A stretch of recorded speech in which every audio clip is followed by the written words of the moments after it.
Pemirsa, pemerintah melalui Kementerian Perhubungan akan menawarkan pelabuhan Tanah Ampo Karangasem ke pihak swasta melalui skema kerjasama pemanfaatan atau KSP dengan pemerintah. Rencananya Tanah Ampo menjadi pelabuhan pariwisata tempat bersandarnya kapal yacht dan krus.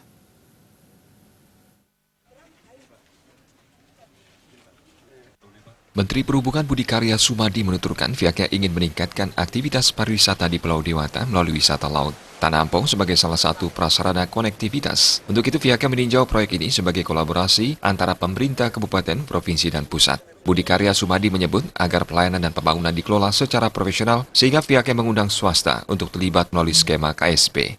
Skema kerjasama pemanfaatan KSP adalah skema kerjasama proyek antara pemerintah dengan swasta dengan memberikan aset negara untuk dikelola swasta dalam periode tertentu hingga nanti dikembalikan ke pemerintah setelah periodenya usai. Ia berharap penyelesaian pembangunan pelabuhan Tanah Ampo dapat selesai dalam 2 tahun mendatang, sementara kajian investasinya masih dalam tahap finalisasi.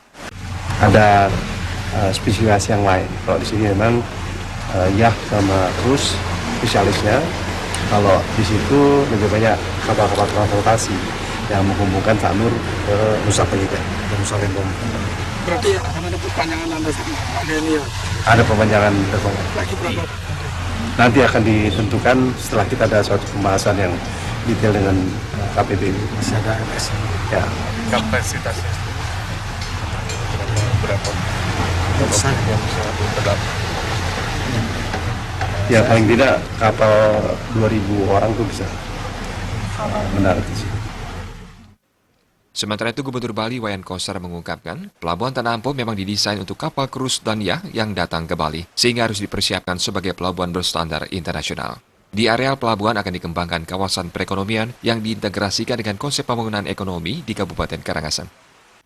Merupakan salah satu pelabuhan sebagai sarana prasarana atau infrastruktur darat, laut, dan udara yang kami rancang secara terintegrasi dan terkoneksi untuk melayani kebutuhan transportasi publik maupun juga untuk wisatawan.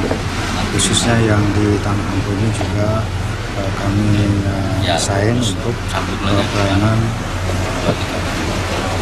kapal-kapal krus yang datang ke Bali yang harus disiapkan dengan pelabuhan yang berstandar internasional. Seperti diketahui, pembangunan pelabuhan Tanah Ampo Karangasem sudah dimulai sejak 2006 lalu dengan skema patungan antara pemerintah pusat, provinsi, dan kabupaten. Pemerintah pusat bertugas membangun dermaga, sementara Pemprov membangun fasilitas terminal dan kabupaten menyediakan lahannya. Pembangunan awal selesai pada tahun 2012 lalu dan terbengkalai hingga ada pembangunan dermaga lanjutan oleh Kemenlu pada 2017 dan peningkatan fungsi pelabuhan dan pengerukan yang menelan biaya 49,4 miliar rupiah. Pada tahun 2019 ini, pembangunan dermaga dilanjutkan dengan anggaran APBN sebesar 30,6 miliar rupiah dan pada 2020 mendatang, pembangunan dermaga lanjutan sebesar 23,85 miliar rupiah. Jaya dan